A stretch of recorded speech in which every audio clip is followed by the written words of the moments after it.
अस्सलाम वालेकुम जी। मोहम्मद आसिफ गल कर रहा हूँ। फिफरियां का मसला है, गुर्दियां का मसला है, पेट च पानी है, सांस नहीं आता, दवाई तो आवाज़ार हाँ, पैसा कोल कोई नहीं है। भाई बड़ा माड़ा बंदा वा मैं, 4 धियां ने मेरियां, रोटी तो आवाज़ार हाँ। इस टाइम मैं इन्ना को गरीब हाँ कि मेरे को डिस्पलिन के पैसे भी नहीं है, लिहाजा मेरी मदद की है। कमान वाला मैं ही सा, 4 धियां ने मेरियां, ते इस टाइम मैं बहुत थल्ले लगा, मेरे को कोई आसरा नहीं है। मकान मेरा किराए ते है, किराया मेरा 3 महीने का सिर ते चढ़ गया।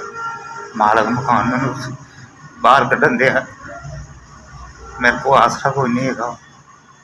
साडी मेहरबानी है, तुहाडे बाद हत्थ जोड़ना, तुहाडे तो मेरे ते रहम कर दो, मेहरबानी तुहाडी। सर मेरे को इस टाइम रोटी जोगे भी पैसे नहीं है, मैं बहुत गरीब हाँ, मेरे को आसरा कोई नहीं है। तुहाडी बड़ी मेहरबानी है, मेरे ते कोई रहम कर दो। धियां रुल गईयां ने, मैं बेबस होया, उन्होंने संभालने वाला कोई नहीं है, लिहाजा मेरी मदद की जाए, मेहरबानी तुहाडी। मैं कक्खों होर आया वां, मेरे बीमार होना 1 साल तो मैं मंजी ते, मेरा आसरा कोई नहीं है।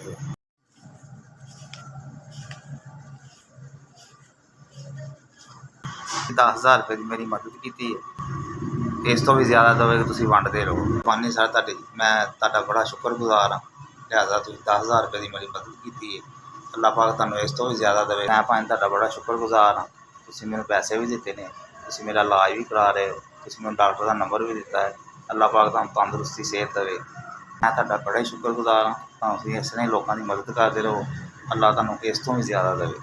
तुसीं मेरी मदद की है, ते अल्लाह पाक तुहानूं इन्ना क देवे जिन्ना खूहां च पानी है। तुसीं लोग गरीबां की मदद करते रहो, गरीबां दी दुआवां लैंदे रहो, अल्लाह तुहानूं तंदुरुस्ती सेहत देवे।